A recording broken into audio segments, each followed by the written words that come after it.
Kasaragadda BJP నాయకులు కూడా మనతో పాటుగా లైవ్లో జాయిన్ అయ్యారు. రేగిడి లక్ష్మణరావు గారు వైసీపీ అధికార ప్రతినిధి కూడా మనతో పాటుగా లైవ్లోకి అందుబాటులోకి వచ్చారు. మరి కాసేపట్లో జనసేన అధికార ప్రతినిధి కూడా మనతో పాటుగా లైవ్లోకి అందుబాటులో ఉన్నారు. ముందుగా లక్ష్మణ్, చెప్పండి ఏంటి అవును మీరు విజయనగరం ప్రాంతం, మీ పక్క ప్రాంతంలో ఉండి ఇద్దరు శ్రీకాకుళం జిల్లాకు చెందిన ఆయన మాజీ మంత్రి గారు, మాజీ స్పీకర్ గారు, ఓ పక్క ఈయన అరెస్టు, మరో పక్క ఆయన ఏమైనా అజ్ఞాతంలోకి వెళ్ళిపోయారట, భూమను 100 కోట్లు స్కామ్ చేశారని చెప్పి అక్కడ గొడవ అవుతుంది, జక్కంపూడి రాజా మీద SC ST కేసట, అసలు ఏం జరుగుతుంది? వర్మ గారు, మీకు అలాగే ప్యానల్ ఉన్నటువంటి తోటి ప్యానలిస్టులకి WNT వీక్ష యాజమాన్యానికి హృదయపూర్వక నమస్కారం అండి. జగన్మోహన్ రెడ్డి గారు జగనన్న 2.0 అన్న వెర్షన్ తీసుకొస్తే నారా లోకేష్ గారు రెడ్ బుక్ రాజ్యాంగం 2.0 వెర్షన్ తీసుకొచ్చినట్టుకున్నారు. ఎందుకంటే ఈ రెడ్ బుక్ రాజ్యాంగం ద్వారా ఎవరైతే ప్రభుత్వం యొక్క వాళ్ళు చేస్తున్నటువంటి తప్పులని, అక్రమాలని, అవినీతి పైన నిరంతరం పోరాటం చేసి ప్రజా గొంతుకే మాట్లాడుతున్నటువంటి ఎవరైతే బలమైన గొంతుగా వినిపిస్తూ ఉన్నారో, శ్రీధర్ అప్పలరాజు గారు అవనియండి, భూమన కరుణాకర్ రెడ్డి గారు అవనియండి, అలాగే రాజా గారు అవనియండి, అలాగే స్పీకర్ గారు అవనియండి, అలాగే చాలా మంది మా పార్టీలో బలమైన గొంతుగా, ప్రజల గొంతుగా మరి వినిపిస్తూ ఉన్నారో వాళ్ళ మీద ఇటువంటి అక్రమ కేసులు బనాయించి ప్రశ్నిస్తే పాతేస్తాం, కూటమి ప్రభుత్వాన్ని ప్రశ్నిస్తే మేము పాతేస్తాం అనే విధంగా కేసులు పెట్టి వాళ్ళ నోరులు మియించాలనో వాళ్ళు భయపెట్టాలనో చూస్తున్నటువంటి కూటమి ప్రభుత్వానికి మేము ఒకటే చెప్తాం సార్. ఎక్కడైనా మనం చూస్తాం, ఒక హిట్ రన్ కేసులో కానీ రోడ్ యాక్సిడెంట్లో మనం చూస్తే మామూలుగా కేసు పెడతారు, కానీ మర్డర్ కేసులు పెట్టరు సార్. మర్డర్ కేసులు పెట్టి ఇరికించి ఇటువంటి సునకానందం పొందే విధంగా నేను ఎక్కడ చూడలా. ఇది కొత్తగా తీసుకొచ్చారు. గతంలో బోండా ఉమ్మగారు వాళ్ళ అబ్బాయి ఇలాగే కార్ రేస్ చేసి ఆ కార్ రేస్ లో ఇద్దరు చనిపోయారు ఆయన ఆ యొక్క విధానంలో. మరి ఆయన మీద అప్పుడు మరి మర్డర్ కేసు అనేది ఫైల్ చేయలేదే. ఏదైతే మోటార్ వెహికల్ యాక్ట్స్ మీ హయాంలోనా ఏమండి? మీ హయాంలోనా వాళ్ళ హయాంలోనా? సరే, మా హయాంలోనా వాళ్ళ హయాంలోనా ఎవరి హయాంలోనా సరే కాదు. బోండా ఉన్నది ఎవరండి అప్పుడు? ఆ ప్రభుత్వం మీదా వాళ్ళదా? బోండా ఉమ్మ గారి ఇన్సిడెంట్ మా హయాంలోనే జరిగింది అనుకుంటున్నాను. మీరే యాక్షన్ తీసుకోలేదు అయితే కరెక్ట్ కాదేమో అది. లేదా ఎందుకు తీసుకోలేదు? వినాలి సార్ ఇక్కడ యాక్సిడెంటల్ కేసు అనేది వేరు, మర్డర్ కేసు పెట్టి వేధించడం వేరు సార్. మర్డర్ కేసు అనేది చాలా తప్పు సార్.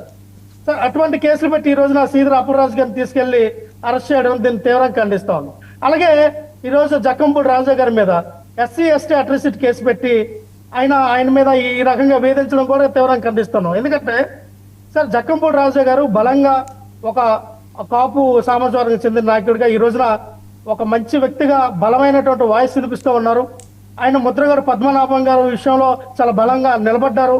అటువంటి వ్యక్తిని కూడా ఇటువంటి అక్రమ కేసులు పెట్టి వాళ్ళు కూడా మరి అనసు తొక్కాలని ఏదైతే వీళ్ళు చేస్తూ ఉన్నారో కూటమి ప్రభుత్వం ఆలోచించాలి. ఎల్లకాలం ఒకలా ఉండొచ్చు సార్, ప్రతిరోజు మందే అయిపోదు. ఎందుకంటే ఇటువంటి సంస్కృతి మానుకోవాలి. అంటే మేము ప్రశ్నిస్తే ఈ రకమైనటువంటి అక్రమ కేసులు బనాయించి మేము ఎవరిని కూడా ప్రశ్నించనివ్వం అని అంటే ఇది ఒక నియంత పరిపాలన, నియంత్రితమైనటువంటి పరిపాలన వైపు వెళ్ళడం మనం చూస్తూ ఉన్నాం. ఇక్కడ చూస్తే మళ్ళీ స్పీకర్ గారిని అలాగే అక్రమంగా అరెస్ట్ చేసి తీసుకెళ్లారు. ఇక్కడ భూమన కరుణాకర్ రెడ్డి గారి విషయంలో వచ్చి ఎటువంటి నోటీసులు కూడా ఇవ్వలేదు. ఆల్రెడీ అది కోర్టులో వాళ్ళు వేయడం జరిగింది. భూమన కరుణాకర్ రెడ్డి గారు కోర్టులో వేశారు, దానికి సమాధానం చెప్పండి అని చెప్పి ఎటువంటి నోటీసు కూడా సర్వ్ చేయకుండా MRO RDO గారు DSP CIలు SIలు అందరూ కూడా ఒక 200 మంది పైగా అందరూ వెళ్ళి బుల్డోజర్తో ఆ యొక్క కాంపౌండ్ వాళ్ళు పగలగొట్టడం కానీ ఇవన్నీ చేస్తే మీరు ఏం చేద్దామని అంటే ఆయన నిరంతరం తిరుపతిలో ఉంటూ తిరుపతిలో జరుగుతున్నటువంటి ఆ తిరుపతి దేవస్థానంలో జరుగుతున్నటువంటి అన్యాయాల అక్రమాల పైన లోపాల పైన ఆయన నిరంతరం తన యొక్క గొంతుని వినిపిస్తే, ఆయన యొక్క గొంతుని నొక్కాలని ప్రయత్నం చేస్తే, ఆస్తులు ధ్వంసం చేస్తే, అన్ని మానసిక క్షోభకు గురి చేస్తే ప్రశ్నించడం మానేస్తారు అని ఆలోచన విధానంతో ఉందా కూటమి ప్రభుత్వం? నాకు అర్థం కావట్లేదు. అని మరి మీరు హెరిటేజ్ సంస్థ ఎక్కడ కట్టారంటే స్వర్ణముఖి నది 185 సర్వే నంబరు ఆనుకుని ఉన్నటువంటి 173 సర్వే నంబర్లో మరి ఈ హెరిటేజ్ సంస్థ అది వేస్ట్ వాటర్ వెళ్ళేటటువంటి వాటర్ ట్రీట్మెంట్ ప్లాంటేషన్ అనేది కట్టడం జరిగింది. మరి దాన్ని మీరు ఎందుకు కోల్చలా? అంటే ముఖ్యమంత్రి చంద్రబాబు నాయుడు గారికి ఒక చట్టము, ప్రతిపక్ష నాయకులకి ఒక చట్టమా? చట్టం అనేది అందరికీ ఒకటే కదండి.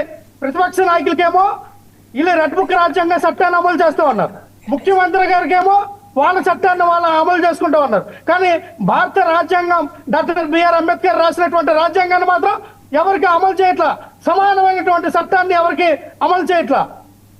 ఎంత ఘోరం సార్! ఈ రోజు హెరిటేజ్ సంస్థ ఎక్కడ కట్టారు సార్?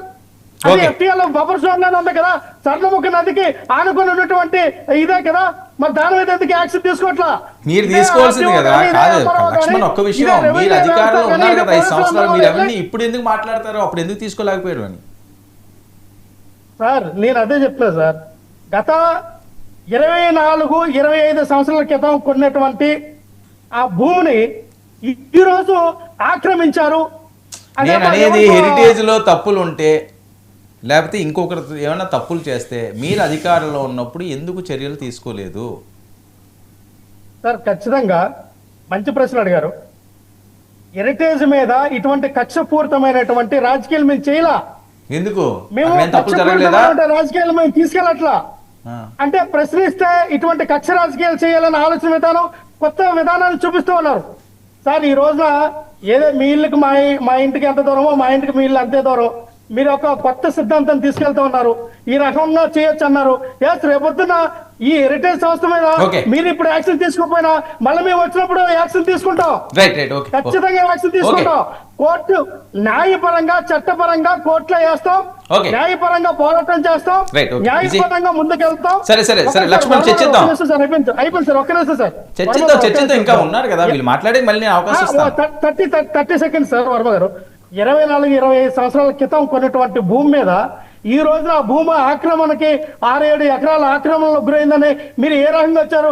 చంద్రబాబు నాయుడు గారు సీఎం గా ఉన్నారు, కిరణ్ కుమార్ రెడ్డి గారు సీఎం గా ఉన్నారు, రోసయ్య గారు సీఎం గా ఉన్నారు, చాలా మంది సీఎం గా చేశారు. అంటే 24-25 సంవత్సరాల క్రితం కొన్ని భూమి మీద ఈ రోజు మీరు ఏ రకంగా ఇది ఆక్రమణ గురైందని ఎలా మాట్లాడారు? ఓకే సరే సరే చర్చిద్దాం. విజయ్, ఏంటి హెరిటేజ్ని వాళ్ళు మనం అలా కక్ష సాధింపు చర్యలు చేయకూడదు కదా అని వదిలేశారట. ఆల్నౌని అండి మీ పార్టీ శ్రేణులు చేసే తప్పులు